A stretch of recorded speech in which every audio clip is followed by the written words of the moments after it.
আমাদের রিক্সাওয়ালার দরকার, এই সততা, যার বাসা চাল নাই, 2.5 লক্ষ টাকা সে নিয়ে সারাদিন প্রেসিডেন্ট না নিয়ে ঘুরে যে ফেরত দিতে পারে, আমার এই ধরনের লোকের দরকার। তার জন্য তাকে আমি হাইলাইট করছি এবং আমার এই ছবিটা আমি বাসায় বাঁধিয়ে রাখছি।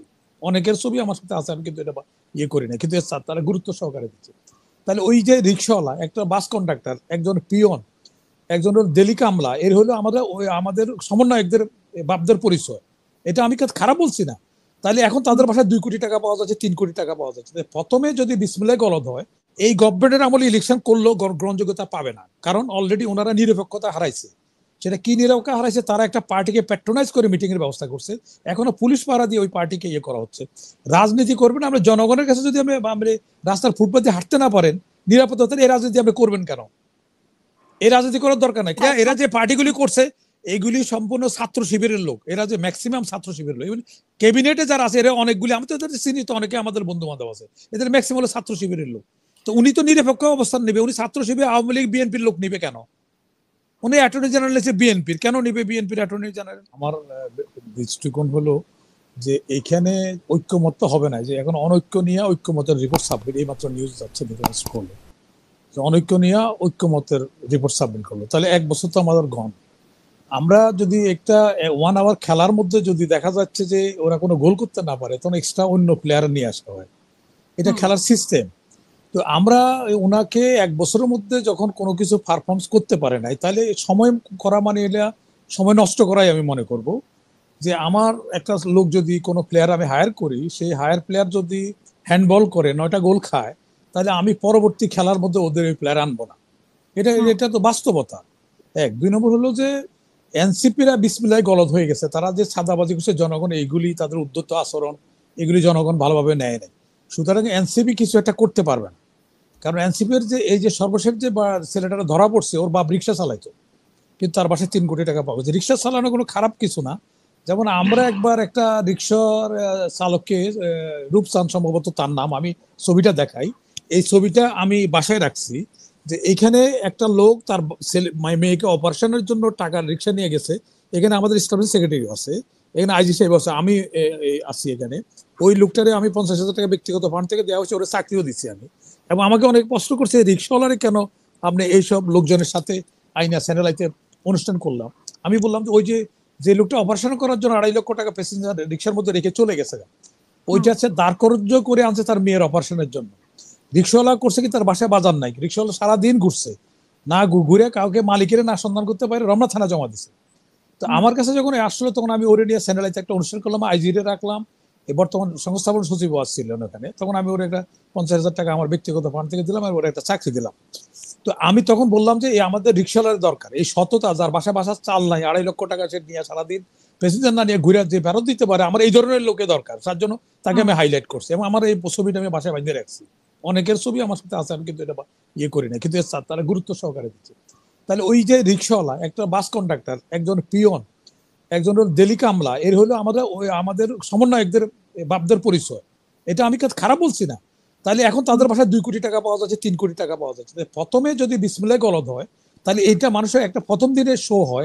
একটা রেস্টুরেন্টে যদি প্রথম ইমপ্রেশন খারাপ হয়, ওই রেস্টুরেন্ট আর কেউ যায় না। তো একটা লোকের যে প্রথমে এরকম চাঁদাবাজ হিসেবে তাদের প্রতিষ্ঠিত হয়, তাহলে এইটা গেল তাদের। তারা হয়তো বলবে যে ওর সাথে আমাদের সম্পর্ক নাই, যদি আমরা ছবি দেখতে এটা বললে তো হবে না, দায় দায়িত্ব থাকবে। ও একজন করেছে সমন্বয়ক নামে।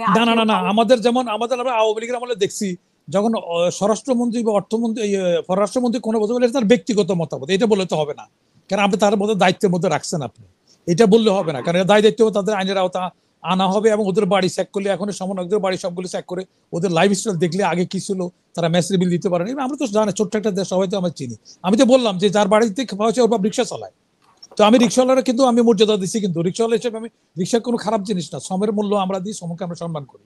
এটা গেলো 1 নম্বর। 2 নম্বর হলো এই গভর্নমেন্টের আমলে ইলেকশন করলেও গ্রহণযোগ্যতা পাবে না, কারণ অলরেডি ওনারা নিরপেক্ষতা হারাইছে। সেটা কি নিরপেক্ষতা হারাইছে? তারা একটা পার্টিকে প্যাট্রোনাইজ করে মিটিং এর ব্যবস্থা করছে, এখনো পুলিশ পাহারা দিয়ে ওই পার্টিকে ইয়ে করা হচ্ছে। রাজনীতি করবেন আমরা জনগণের কাছে, যদি আমরা রাস্তার ফুটপাতে হাঁটতে না পারেন নিরাপত্তা, এই রাজনীতি আপনি করবেন কেন? এই রাজনীতি করার দরকার নাই। কোনো মন্ত্রী হলে দেখা যাচ্ছে কোনো মন্ত্রী পালাচ্ছে আর কোনো মন্ত্রী রাস্তা আসতে তারা কেউ কিছু বলতেছে না, কারণ সেখানে হলো তার এই যে ইন্টিগ্রিটিটা বড় ফ্যাক্টর, এইটা একটা আছে। আর এই গভর্নমেন্ট ইলেকশন, এই গভর্নমেন্টের কোনো দরকার ছিল না। যে বিএনপির লোকেরা দেখেন, এই যে আজকে দুদুকের কথা বলো, যে দুদুক হলে উনি বেগম জিয়ার এপিএস ছিল, এখানে উনি, আমি বলছি না যে সে খারাপ লোক অফিসার, কিন্তু তারা এখানে আনা উচিত ছিল না আরেকজনের প্রশ্ন করা, যে প্রশ্নবিদ্ধ করা। দুদু একটা স্বাধীন প্রতিষ্ঠান, এখানে এই প্রশ্নটা করা দরকার, এই প্রশ্ন করার সুযোগটা দেওয়া উচিত ছিল না। আচ্ছা, এইখানে উনি যে দুদুকে যে বলতেছে এই কথা, দুদুকের চেয়ারম্যানকে আমি এই অনুষ্ঠানের মধ্যে বলতে চাই, আমাদের বন্ধু মানুষ, সে ভালো অফিসার, কোনো আমি এটা বলতেছি না যে খারাপ অফিসার, তাহলে সে কি উত্তর দিবে বেগম জিয়ার বিরুদ্ধে মিথ্যা মামলা যে দুদুকে ডাইরেক্টর করছে, সেটা একটা ঢাকায় প্রাইজ পোস্টিং পাইছে, কেন পাইছে? তার ওয়ার্ডারটা আমি দেখা দিতে পারি, আমার এই ফোনের মধ্যে আছে ওয়ার্ডারটা। তাকে যে লোকে বেগম জিয়ার বিরুদ্ধে মিথ্যা কে যেটা কোর্ট থেকে খারিজ হয়ে গেছে, সেই ডাইরেক্টর যে বাদী, সে কিন্তু ঢাকা এখন দুর্নীতি দমনের অফিসার করছে তাকে, কেন? কারণটা কি? তাহলে এই যে কথাগুলি বলার বাস্তবতার সাথে আমার কাছে অনেকগুলি তথ্য আছে, আমি অনেকের বলতে চাই না, কেন? এটা অনেকের সাথে আমার ভালো সম্পর্ক, তাহলে বলবো যে দেখেন আপনি এটা বলছেন, আমাদের তো আপনি পচাই ফেলছেন, আমি সেটা বলতে চাই না, একটা একটা করে যদি বলি। কারণ যে লোকের চাকরি করেছে দুর্নীতির জন্য, সে কেন অ্যাডভাইজার হবে? যে লোকের বিরুদ্ধে মানে এখানে দুর্নীতির মামলা, সে পালাই গেছে, রিক্সা চালাচ্ছে এখন এখানে বিশেষ সহকারী, তারপরে মেয়াদ এখন থেকে ফার্নিচার কিনতে আছে সরকারি টাকায়।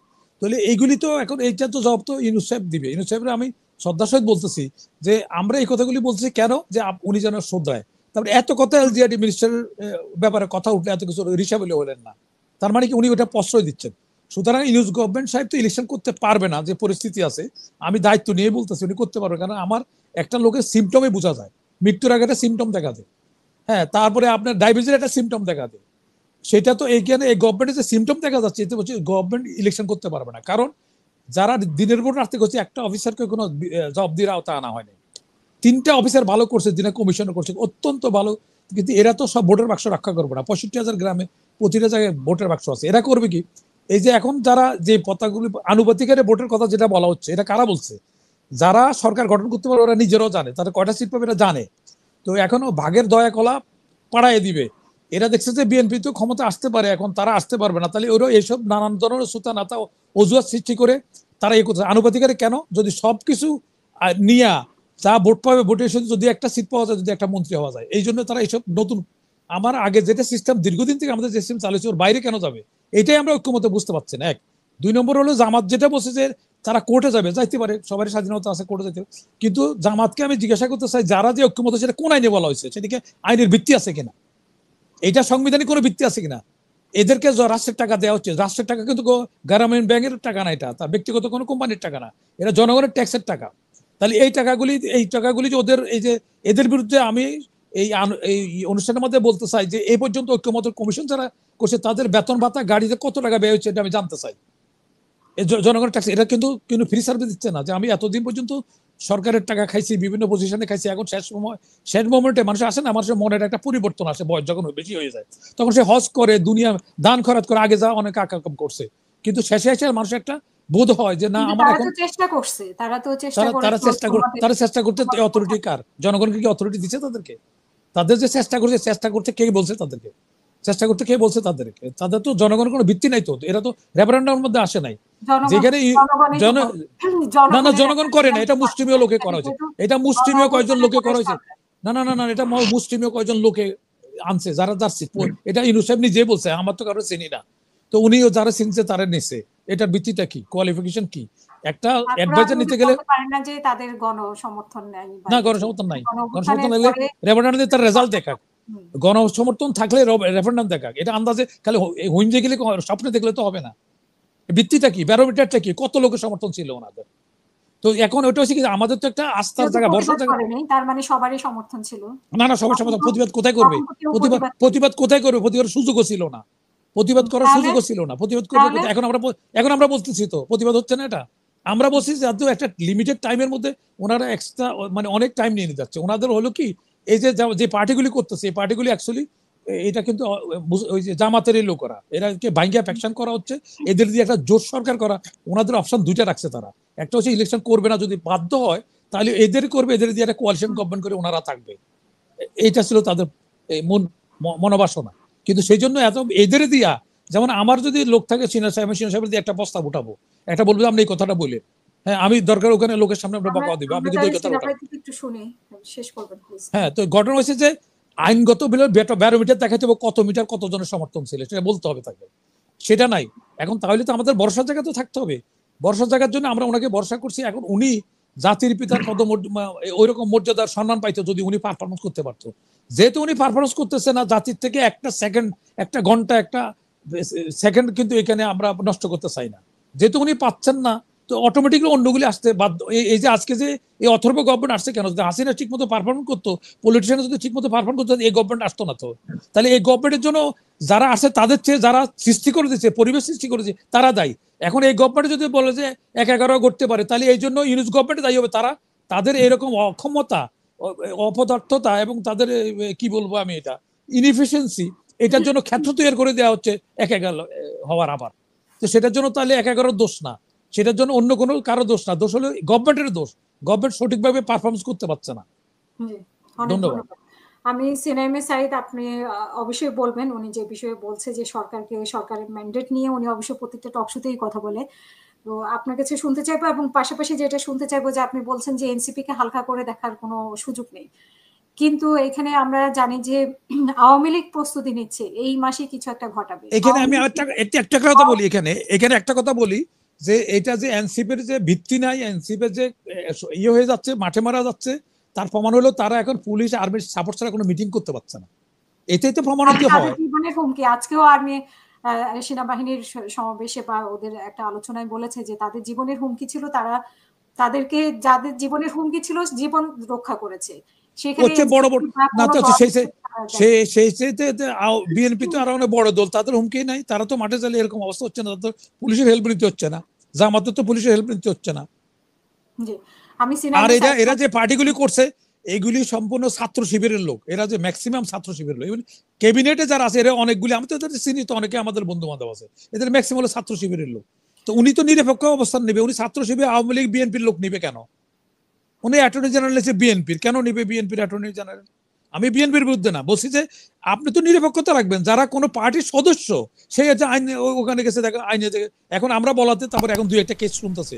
গতকালকে একটাকে বেল দেওয়া হয়েছে আপনার, ওই যে আমরা যখন বলছি ওনারা হিয়ারিং করবে না, তো বিচারকগুলি আওয়ামী লীগ ওইভাবে নিয়োগ করছে, এগুলি সবগুলি কিন্তু ওইভাবে সর্ট আউট করতে পারে না।